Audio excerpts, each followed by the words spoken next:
नमस्कार। Study classes में आपका स्वागत है। तो आज हम लेसन प्लान यानी पाठ योजना को देखेंगे। आज का जो विषय है वह है इतिहास, जबकि जिस टॉपिक यानी जिस प्रकरण पर लेसन प्लान बनाना है वह है फ्रांस की क्रांति। ये क्लास 9 से संबंधित है। आप सामाजिक विज्ञान पुस्तक के अंतर्गत इस टॉपिक को देख सकते हैं। सामाजिक विज्ञान पुस्तक के अंतर्गत एक पुस्तक है जिसका नाम है भारत और समकालीन विश्व, जो कि ये पुस्तक आपका इतिहास के अंतर्गत आता है। उसके अंदर आपको ये टॉपिक देखने के लिए मिल जाएगा। अगर और भी लेसन प्लान आप देखना चाहें तो लेसन प्लान के बहुत सारे वीडियो आपको प्लेलिस्ट में देखने के लिए मिल जाएगा। वहाँ पर जाकर आप लेसन प्लान के बहुत सारे वीडियो को देख सकते हैं। तो आइए आज का टॉपिक स्टार्ट करते हैं। आज का जो टॉपिक यानी प्रकरण है वह है फ्रांस की क्रांति। इसके अंतर्गत हम देखेंगे कि फ्रांस की क्रांति के कारण क्या थे और परिणाम क्या हुए। तो पाठ योजना के अंतर्गत हम यहाँ पर देखेंगे। पाठ योजना आप जब भी बनाना स्टार्ट करें तो अपने रजिस्टर की लेफ्ट पेज से इसकी शुरुआत करें। सबसे पहले लिखें विद्यालय का नाम, जिस विद्यालय में आपको पढ़ाने के लिए जाना है। फिर अपना नाम लिखेंगे, फिर आपका रोल नंबर क्या है वो लिखेंगे। विषय हो जाएगा इतिहास प्रकरण, यानी कि जिस टॉपिक पर आपको लेसन प्लान बनाना है उसको लिखेंगे। तो यहाँ पर है फ्रांसीसी क्रांति। किस क्लास के लिए है? तो 9th क्लास के लिए कितने समय तक पढ़ाना है? तो आप अपने अनुसार लिखेंगे 35 या 40 मिनट। किस घंटे में आपको पढ़ाने के लिए मिला है और दिनांक क्या है और आपका सत्र कौन सा चल रहा है, इन सारे चीज़ों को यहाँ पर लिखेंगे। उसके बाद सामान्य उद्देश्य आता है जिसमें हम 5 पॉइंट यहाँ पर लिखेंगे, जो कि हमारा विषय से संबंधित उद्देश्य होता है। विषय जो है हमारा यहाँ पर है इतिहास, और विशिष्ट उद्देश्य जो होता है वो प्रकरण से संबंधित उद्देश्य होते हैं। जैसे कि यहाँ पर प्रकरण है हमारा फ्रांसीसी क्रांति। तो सबसे पहले सामान्य उद्देश्य देखेंगे। इतिहास के अंतर्गत अगर आप दूसरे प्रकरण पर भी लेसन प्लान बना रहे हो तो सामान्य उद्देश्य का पॉइंट जो है आप सेम वहाँ पर डाल सकते हैं, क्योंकि जो सामान्य उद्देश्य में लिखना होता है वो विषय से संबंधित उद्देश्य को लिखना होता है। तो वहाँ पर भी आपका विषय जो है वो इतिहास हो जाएगा। जैसे पहला यहाँ पर देखेंगे छात्रों में इतिहास विषय के प्रति रुचि जागृत करना। दूसरा है छात्रों में ऐतिहासिक दृष्टिकोण का विकास करना। तीसरा है छात्रों में सामाजिक व्यक्तित्व का विकास करना। चौथा है छात्रों में कल्पना व चिंतन शक्ति का विकास करना। और पांचवा है छात्रों को मानव समाज के विकास से अवगत कराना। उसके बाद विशिष्ट उद्देश्य आता है, जो कि हमारा प्रकरण से संबंधित उद्देश्य होंगे। यहाँ पर भी हम 5 पॉइंट लिखेंगे। पहला है छात्र फ्रांस की क्रांति के बारे में जान सकेंगे। दूसरा है छात्र फ्रांस की क्रांति के विषय से अवगत हो सकेंगे। तीसरा है छात्र फ्रांस की क्रांति के कारण और परिणाम के बारे में व्याख्या कर सकेंगे। चौथा है छात्र फ्रांस की क्रांति से संबंधित विषय को चार्ट पेपर द्वारा प्रदर्शित करने का कौशल विकसित कर सकेंगे। जबकि पांचवा है छात्रों में फ्रांस की क्रांति से संबंधित पत्र पत्रिकाओं को पढ़ने की रुचि विकसित हो सकेगी। अब उसके बाद राइट पेज में आएंगे। यहाँ पर लिखेंगे सहायक शिक्षण सामग्री, यानी कि पढ़ाने के लिए आप किन किन सामग्री का प्रयोग करेंगे। तो यहाँ पर हो जाएगा चौक, डस्टर, चार्ट, पॉइंटर, श्यामपट्ट तथा अन्य शिक्षण सहायक सामग्री। किस विधि का प्रयोग करेंगे? तो व्याख्यान एवं प्रश्नोत्तर विधि।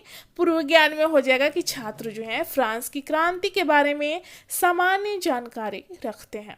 वर्ग व्यवस्था में हो जाएगा छात्र अध्यापक या अध्यापिका जो है अपनी सुविधा के अनुसार वर्ग को व्यवस्थित करेंगे। उसके बाद प्रस्तावना प्रश्न आते हैं। तो यहाँ पर आपको 2 कॉलम बनाना है। एक छात्र अध्यापक या अध्यापिका हो जाएगा यहाँ पर, और दूसरा है छात्र संभावित उत्तर। तो इसमें प्रश्न की संख्या आप 4 या 5 रख सकते हैं। और इस बात का ध्यान रखना है कि अंतिम प्रश्न में आपका टॉपिक निकल कर आना चाहिए जिस टॉपिक को आप पढ़ाने वाले हैं। तो ये प्रश्न जो है क्लासरूम में बच्चों से किया जाता है। बच्चे इसका उत्तर देते हैं और जो उत्तर यानी कि आंसर सही आता है उसी से अगले प्रश्न का निर्माण किया जाता है। तो यहाँ पर प्रश्न और उत्तर जो है दोनों एक दूसरे से संबंधित होते हैं। तो जैसे छात्र अध्यापिका हैं, बच्चों से प्रश्न करती हैं कि हम लोग किस देश में रहते हैं, तो छात्रों के द्वारा उत्तर आता है भारत देश में। अब उसी से अगला प्रश्न है, जो कि दूसरा प्रश्न है, भारत में स्वतंत्रता से पहले कौन कौन देश व्यापार के लिए आए थे, यानी कि कौन कौन देश जो थे वो व्यापार के लिए आए थे। तो छात्रों के द्वारा यहाँ पर उत्तर आता है पुर्तगाल, डच, अंग्रेज, फ्रांसीसी आदि। अब तीसरा प्रश्न है इसी से कि फ्रांस में पहले किस तरह की शासन व्यवस्था थी, तो छात्रों के द्वारा उत्तर आता है निरंकुश राजतंत्र शासन व्यवस्था थे। अब चौथा प्रश्न है कि फ्रांस में निरंकुश राजतंत्र को समाप्त कर गणतंत्र की स्थापना कैसे की गई, तो छात्रों के द्वारा उत्तर आता है क्रांति के द्वारा। अब पांचवा है फ्रांसीसी क्रांति के बारे में, यानी कि क्रांति के द्वारा गणतंत्र की स्थापना वहां पर की गई। तो पांचवा प्रश्न छात्र अध्यापिका छात्रों से करती हैं कि फ्रांस की क्रांति के बारे में विस्तार पूर्वक बताएं। तो छात्र जो हैं यहाँ पर अच्छे से उत्तर नहीं दे पाते हैं, इसलिए हम समस्यात्मक लिखेंगे और हम देख सकते हैं कि जिस टॉपिक को हमें पढ़ाना है वो निकल कर आ चुका है। अब उसके बाद लिखेंगे छात्र अध्यापिका कथन में हो जाएगा फ्रांसीसी क्रांति, और पाठ की उद्घोषणा में हो जाएगा कि आज हम लोग इस टॉपिक के बारे में विस्तार पूर्वक अध्ययन करेंगे। उसके बाद हम अगले पेज में आएंगे, जो कि प्रस्तुतिकरण के अंतर्गत पॉइंट आएगा, जिसमें 4 कॉलम आपको बनाना है, दोनों साइड का पेज यूज करना है आपको। पहला है शिक्षण बिंदु, यानी कि आप चैप्टर से पॉइंट को उठाएंगे, जिस पॉइंट को आप बच्चों के सामने एक्सप्लेन करेंगे, उनको समझाएंगे। दूसरा है जो एक्सप्लेन करेंगे उसको यहाँ पर लिखेंगे दूसरे कॉलम में छात्र अध्यापक या अध्यापिका क्रियाशीलता में। तीसरा है छात्र क्रियाशीलन, यानी कि क्लासरूम में छात्रों का व्यवहार किस तरह से रहेगा, किस तरह से उत्तर देंगे उसको लिखेंगे। चौथा है श्याम पटकार, यानी कि ब्लैक बोर्ड वर्क। तो जिस तरह से आप बच्चों को समझाने के लिए क्लासरूम में ब्लैक बोर्ड यूज करते हैं, उन पर लिखते हैं, तो उसी तरह से आपको यहाँ पर लिखना है बच्चों को समझाने के लिए। और आप चाहें तो कुछ पिक्चर्स भी चिपका सकते हैं चौथे कॉलम में। और चौथे कॉलम में आप चाहें हो सके तो ब्लैक चार्ट पेपर चिपका सकते हैं और उस पर यहाँ इन सारे पॉइंट को लिख सकते हैं, कुछ पिक्चर्स भी उसमें चिपका सकते हैं। तो सबसे पहले हम देखेंगे फ्रांस की क्रांति है क्या। फ्रांस की क्रांति फ्रांस के इतिहास की राजनैतिक और सामाजिक उथल पुथल एवं आमूल परिवर्तन की अवधि थी, जो 1789 से 1799 तक चली। क्रांति के फलस्वरूप निरंकुश राजा को गद्दी से हटा दिया गया और एक गणतंत्र की स्थापना की गई। फ्रांसीसी क्रांति के समय जो फ्रांस के राजा थे लुई 16वां थे, जो कि काफी क्रूर और अयोग्य थे। प्राय लोगों ने राजशाही के क्रूर शासन के खिलाफ विद्रोह किया। इस क्रांति की शुरुआत 14 जुलाई 1789 को बास्तिल के किले से हुई। बास्तिल के किले से सभी नफरत करते थे, क्योंकि बास्तिल का किला सम्राट की निरंकुश शक्ति का प्रतीक था। अब इसी से प्रश्न करते हैं छात्र अध्यापिका छात्रों से कि फ्रांस की क्रांति किसके शासन काल में हुई। तो छात्रों के द्वारा उत्तर आता है लुई 16वां के शासन काल में। छात्र क्रियाशीलन में देख सकते हैं कि कक्षा में जो छात्र हैं, छात्र अध्यापिका द्वारा पढ़ाए जा रहे कथनों को सुनेंगे। श्याम पटकार में देख सकते हैं कि फ्रांस की क्रांति 1789 में शुरू हुई और 1799 में नेपोलियन बोनापार्ट के उद्गम के साथ समाप्त हुआ। इसमें निरंकुश राजा को गद्दी से हटाकर गणतंत्र की स्थापना की गई। अब दूसरा पॉइंट देखेंगे शिक्षण बिंदु के अंतर्गत। टोटल हमारा 3 पॉइंट है। पहला तो है फ्रांस की क्रांति है क्या, दूसरा कारण क्या रहे क्रांति के, और तीसरा है परिणाम क्या हुआ। तो कारण में थोड़ा लंबा है, इसको हम ABC करके देखेंगे। जैसे राजनीतिक कारण हो गया, राजनीतिक कारण में हम देखेंगे, फिर उसके बाद हमारा हो जाएगा सामाजिक कारण, आर्थिक कारण आदि।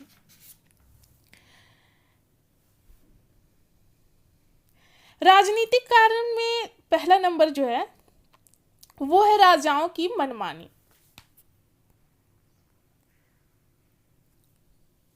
फ्रांस के राजा स्वेच्छाचारी तथा निरंकुश था। वह स्वयं को ईश्वर का प्रतिनिधि मानता था, इसलिए वह जनता के प्रति अपना कोई कर्तव्य नहीं समझता था, जनता के साथ कोई अच्छी व्यवहार नहीं करता था, विभिन्न प्रकार के जनता से कर लेता था और बहुत सारे कारण रहे।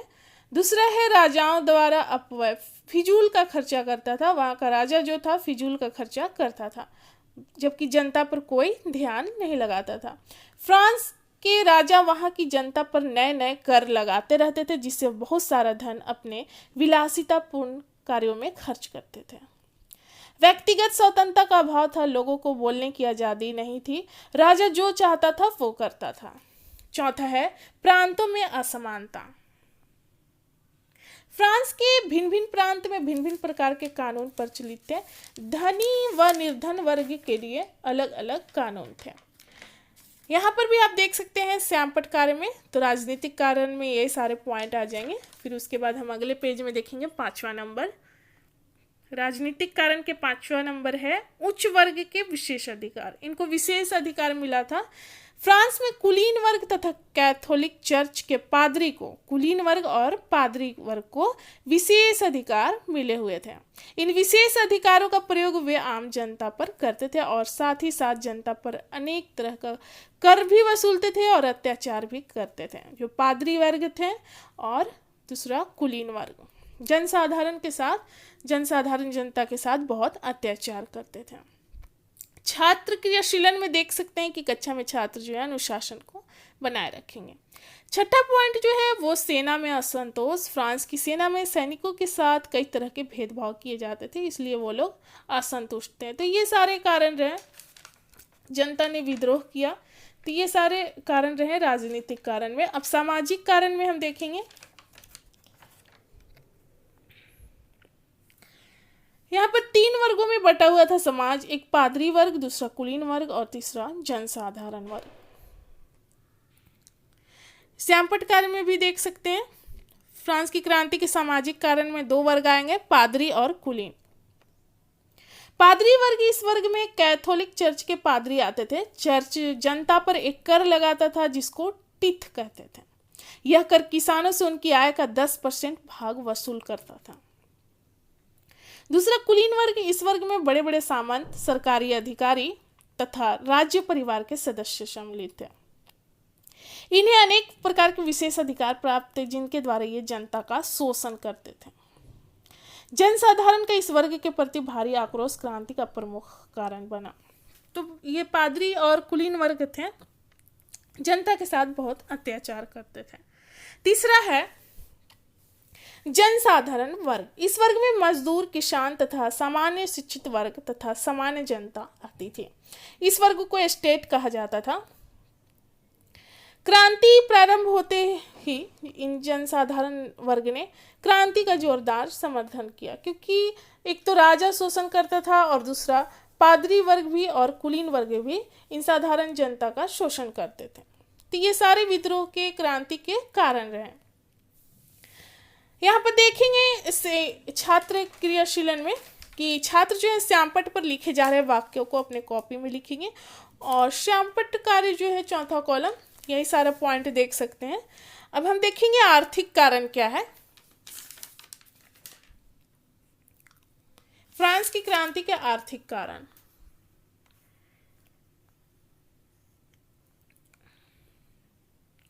जनता का आर्थिक शोषण, लंबे तथा खर्चीले युद्ध, राज दरबार की शान शौकत तथा उच्च वर्ग के विलासपूर्ण जीवन हेतु धन प्राप्त करने के लिए आम जनता तथा कृषकों के आय के 80 से 92% तक करों के रूप में लिया जाता था। तो ये एक तरह का शोषण था, साधारण जनता का ये लोग शोषण करते थे, राजा और कुलीन वर्ग और पादरी वर्ग मिलके। तो समाज जो था 3 वर्ग में बटा हुआ था, हम देखें जैसे कि पादरी वर्ग, कुलीन वर्ग और जनसाधारण वर्ग। तो यहाँ पर जो शोषण करते थे एक राजा हुआ, दूसरा पादरी और कुलीन वर्ग। दूसरा पॉइंट है इसमें उच्च वर्ग करों से मुक्त थे। फ्रांस में उच्च वर्ग तथा पादरियों पर कोई कर नहीं लगाया जाता था। विलासपूर्ण और अपव्ययी राज दरबार, राजा काफी फिजूल के खर्चे करता था। चौथा है अमेरिका को वित्तीय सहायता। फ्रांस ने इंग्लैंड से बदला लेने के लिए अमेरिका को सैनिक तथा वित्तीय सहायता दी, इससे फ्रांस की आर्थिक दशा और भी खराब हो गई थी। तो ये सारे कारण रहे क्रांति के। जनता ने विद्रोह किया राजा का, और राजा को गद्दी से हटाकर एक गणतंत्र यानी लोकतंत्र की स्थापना की गई। इसी से प्रश्न करती हैं छात्र अध्यापिका छात्रों से, जो कि बोधात्मक प्रश्न है फ्रांस की क्रांति के सामाजिक कारण क्या थे। छात्रों के द्वारा उत्तर आता है, फ्रांस की क्रांति के समय फ्रांस में समाज में अत्यधिक असमानता व्याप्त थे। समाज दो वर्गों में विभाजित था। एक विशेषाधिकार वाले वर्ग में कुलीन और पादरी थे। यहाँ पर देख सकते हैं, छात्र ध्यानपूर्वक सुनेंगे। और उसके बाद हम तीसरा पॉइंट में आते हैं शिक्षण बिंदु के अंतर्गत, फ्रांस की क्रांति के परिणाम। इस क्रांति के परिणाम स्वरूप फ्रांस में निरंकुश राजतंत्र का अंत हुआ और एक लोकतांत्रिक शासन की स्थापना की गई। इस क्रांति में फ्रांस का सम्राट लुई 16वां एवं उनकी रानी मेरी आंतोआंत और उनके हजारों साथियों को गुलोटिन द्वारा मौत के घाट उतार दिए गए। लुई 16वां फ्रांस का अत्यंत अयोग्य और अदूरदर्शी सम्राट था।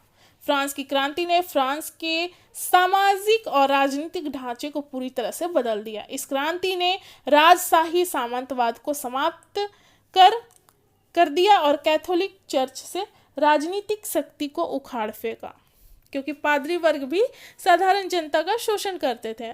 और दूसरा कि कुलीन वर्ग में हम देखें, इसमें कुलीन वर्ग में जो है, इसमें बड़े बड़े सामंत आते थे, उच्च सरकारी अधिकारी और राज्य परिवार के सदस्य थे, जो कि साधारण जनता का ये लोग शोषण करते थे।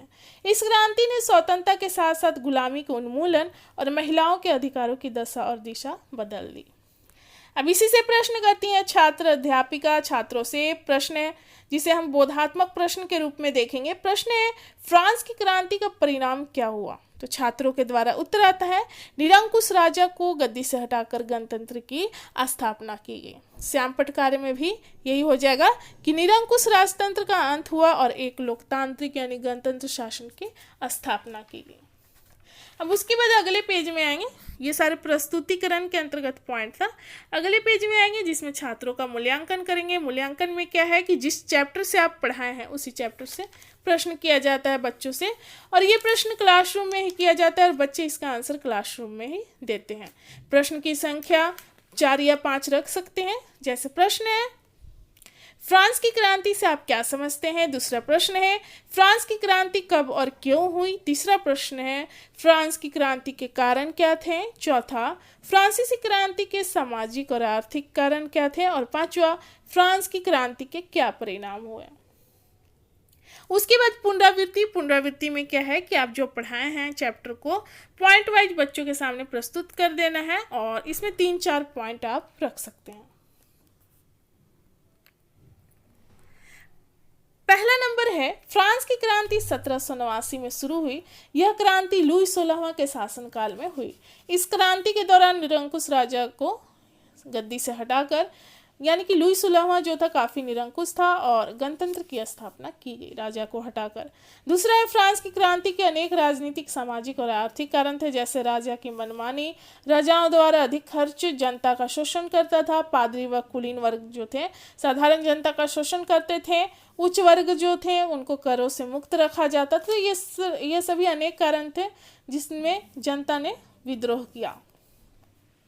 तीसरा है, फ्रांस की क्रांति के समय लुई 16वां जो था वहां का राजा था।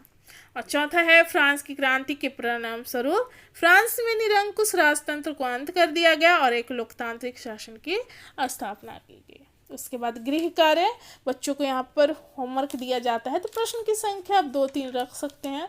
प्रश्न है, फ्रांसीसी क्रांति से क्या समझते हैं, और दूसरा प्रश्न है, फ्रांसीसी क्रांति के क्या परिणाम हुए। तो जो लेसन प्लान यानी पाठ योजना है यहाँ पर समाप्त होता है। मिलते हैं अगले लेसन प्लान के साथ अगले वीडियो में। धन्यवाद।